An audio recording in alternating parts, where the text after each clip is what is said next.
Today, this pub behind me looks just like any other pub in Britain, but just over 100 years ago, this pub was nationalised and taken over and run by the British government. The person behind the bar was a civil servant, paid by the government to serve alcoholic drinks to people. And it wasn't like this was like a secret spy base or anything like that. It was literally just a pub. And the weird part is that this wasn't the only one. There were actually hundreds of pubs that were taken over and run by the British government, and some of them were run that way for most of the 20th century. I think this is one of the weirdest and craziest stories in modern British history that most people have never heard of. I had never heard about it until recently, and it played a part in the creation of the modern British family pub as we know it today. Most of the pubs that were nationalised were up in the north of England in Carlisle, and I actually intended to film this entire video there, and I went up to Carlisle, and shortly after I arrived, I came down with a horrendous stomach bug, and I spent most of my time in Carlisle just confined to my hotel room. So I did manage to film a couple of things, but for the most part I'm back in London now. Luckily there were a handful of pubs that were nationalised here as well, as we'll get to, including the one I just showed you. But for the most part, I'm just going to kind of tell you the story while going for a nice little walk. At the start of the 20th century, there were a lot of concerns in Britain and in America about the influence of alcohol on society. And you might already know that in America, ultimately this led to prohibition of alcohol for a while. But in Britain also there was a temperance movement, a movement that wanted to decrease the influence of alcohol on society. There were a lot of different ideas being thrown around about how you could do that. One of them was an idea that had come from Sweden, which was called the Gothenburg system. So in Sweden, what they'd done is taken pubs out of the hands of landlords and given them over to community trusts. So most of the profits from alcohol sales were reinvested in the local community. And that meant that the managers of the pubs didn't really have any incentive to heavily market alcohol to people and really push like alcoholic drinks. It's a concept called disinterested management. This was an idea that was being thrown around in the UK. Maybe we should implement a system like this through regulation or legislation. But the UK government didn't really go for it until World War I started. Not long into World War I, we had something called the shell crisis, which was basically where we weren't manufacturing enough artillery shells and it was causing us to suffer defeats on the battlefield. And this was a big military crisis, but it was also a really big political crisis. Like the press was all over it. The government really needed to do something about this. So what they did was in a place called Gretna, which is in Scotland, right near the border with England, they built this massive factory called HM Factory Gretna, where they could manufacture cordite in large quantities. That's the stuff that allows a shell or a bullet to actually propel itself when you fire it. So it's this massive factory, and they brought in thousands of workers to run it, and it was really, really important. They were like, we can't have any mistakes here. We need maximum productivity. This is crucial to the war effort type of stuff. And I spoke to Clare Howard at Historic England, and she told me what happened next. There was such a massive influx of people into the area, and they were quite well paid, and they didn't have very much entertainment. And so their way of passing the time, if you like, was to go to the local pub. They would sort of enter Carlisle in their hordes, sometimes bribe the train driver to get them there just before closing. And this was sort of encouraged by a lot of the landlords in Carlisle. So one bar, the famous story of one bar near the station was that they had the whiskies lined up on the bar for as soon as they sort of burst through the door. You can imagine it got quite rowdy. A lot of these pubs were already quite full and quite overcrowded. There was a lot of poor behaviour, but of course they weren't then turning up to work the next day. Production was low, and it was really having an impact on the war effort also, they believed. So suddenly alcohol was a big political issue and a big military issue as well. It had shot to the top of the agenda, and the government was looking again at things like the Gothenburg system and all these temperance ideas, or maybe we should do prohibition. What can we do about this? And what they decided to do in the end was set up something called the Central Control Board. The board was given wartime emergency powers and just told to sort this problem out. So what the board did was they immediately purchased all of the pubs in and around Carlisle and Gretna. This was hundreds of pubs. They took them over, and basically they implemented disinterested management. The civil servants working there had no interest in selling large amounts of alcohol. They were getting paid either way. They don't care if you buy their most expensive drink or whatever you do, it doesn't matter to them. But the Central Control Board also implemented some more active measures to actually try and change the culture in these pubs. They immediately closed the ones that couldn't be well supervised, so where the police couldn't necessarily see who was going in or out. And then for the others, they completely removed all the advertising, particularly on the outside of the building. They encouraged seating. They didn't like people propping themselves up against the bar, getting one after the other while you were there at the bar. They replaced the landlords with civil servants, so they were quite well paid. They were salaried. So they couldn't be bribed by the punters. And they also introduced food. Food was the big thing. And the other big thing that they introduced was recreational activities. So bowling greens, mini golf pitches, dominoes, drafts and other board games. Now we're going to focus mainly on Carlisle in this video, but as I said, this was also done in Enfield. And that's because there was a facility here called the Royal Small Arms Factory. And also up in the Cromarty Firth in Scotland as well, as a naval base up there, and they implemented state management in the pubs there as well. The man who was responsible for redesigning all of the pubs was a man named Harry Redfern. He was brought on as the Central Control Board's chief architect right from the very start. He was a really serious architect. He had done work in the past for Oxford and Cambridge universities, and he'd been involved in restoring churches and stuff like that. And he was brought on and he took the project really seriously.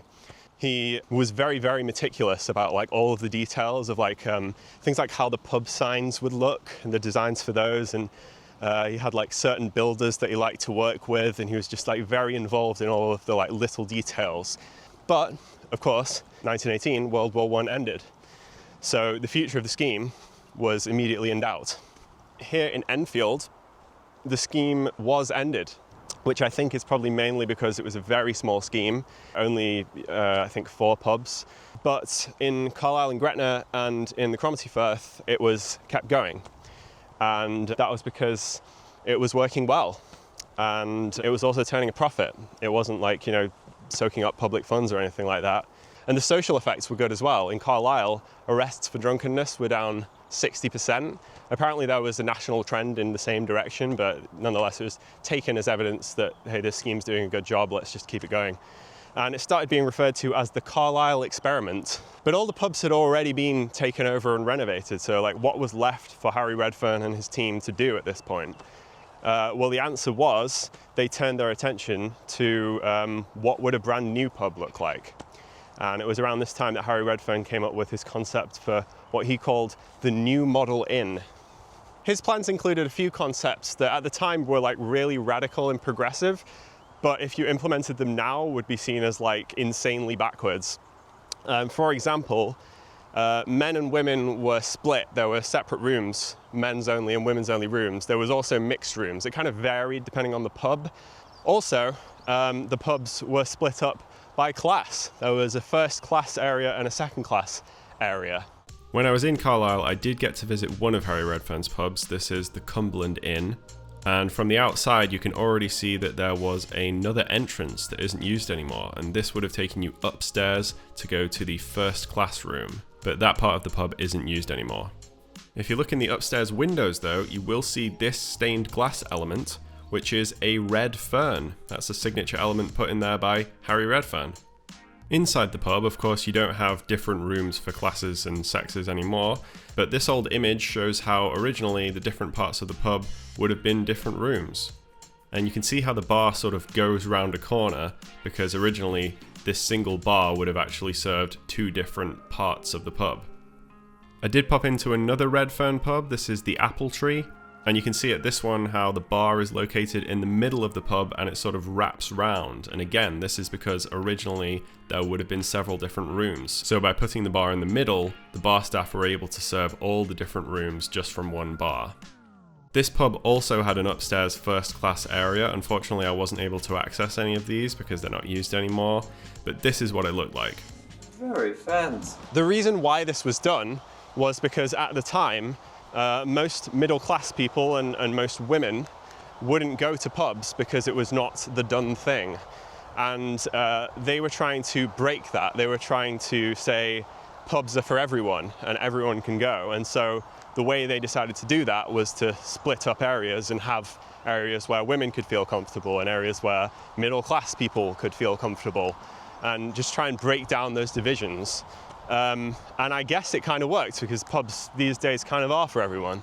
Although it wasn't all down to what was happening in Carlisle. There were like broader national trends at play, but state management played its part. They had no competition, they had a monopoly, so they were totally free to experiment with weird ideas like this, and maybe some of them wouldn't work, others would, but either way, you know, they owned all the pubs, they had no profit motive, they could just try things. By the late 1930s, Harry Redfern's health was failing, and so his assistant Joseph Seddon took over to design one last pub, which he named after Harry Redfern in honour of his contributions to the project. Harry Redfern died in 1950 at the age of 88. He had worked for the scheme for more than 30 years, and he'd kept contributing to the scheme for as long as he could, right up until he couldn't anymore. I feel like Harry Redfern is kind of an underappreciated figure in British history, and I don't think his contributions are as widely known about as maybe they should be. After World War II, Britain started building new towns. These were planned communities, completely built wholesale from nothing. And as of 1949, the plan was that all of the pubs in all of these new towns would also be state managed. The scheme was going to be massively expanded, and it was going to be responsible for building probably thousands in the end of new pubs. Harry Redfern might have retired and died around this time, but his team was still there, and they were going to be able to continue his ideas, continue experimenting with now an even bigger canvas to kind of draw on. It was going to be great. Didn't happen though. Control of the scheme's architecture was given over to the Home Office, and their designs for new pubs following this were, shall we say, less interesting. They did not have the same level of vision and passion put into them, some would say. And then in 1951, a Conservative government was elected, and they immediately cancelled the expansion of the state management scheme. But it's wild to think what it would have been like if that had happened, because state management would have gone from this little thing happening mainly in Carlisle to something that would have been kind of all over the country. In the 50s and 60s, the state management scheme started kind of drifting from its original purpose. The government had kind of lost interest in it. It was one of those things that was just like still going because no one had shut it down. And it started experimenting with like tied tenancies, so actually having someone live in the pub and kind of manage it in a more traditional way, which starts to water down the whole disinterested management principle a bit. And then in 1971, another Conservative government had just been elected, and they shut the scheme down. So all of the pubs were sold off to private breweries, and everything kind of went back to normal. Except because of the way that the state management scheme was wound down, a lot of the pubs were sold off to major chain breweries. And according to Carlisle's current MP, a disproportionately high number of the pubs in Carlisle today are tied to major breweries, and therefore it's quite hard to find pubs that will sell independent local beers. There's currently a campaign to get some new regulation brought in to force these pubs to sell at least one local beer.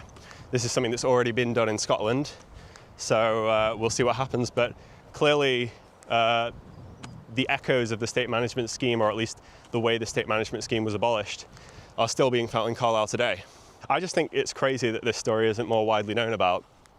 It's like a really interesting look at what happens if you kind of just take a whole industry and kind of just wholesale give it over to like a guy. And to be clear, there was loads of like systems around Harry Redfern and like oversight and stuff, but like he did a lot of work and his team did a lot of work and tried a lot of things, and his designs and their designs were very influential on private breweries. Obviously, things like the class divisions and the men's and women's rooms disappeared over time, but they did serve a purpose. They opened up the pub and they changed the culture and the perception around who could go to a pub. So anyway, you clicked on this video to find out why the UK government nationalised this pub, and now you know. So hopefully you're happy. And it's just starting to kind of drizzle a little bit, so I'm going to try and get out of here before I get too soaked. So bye.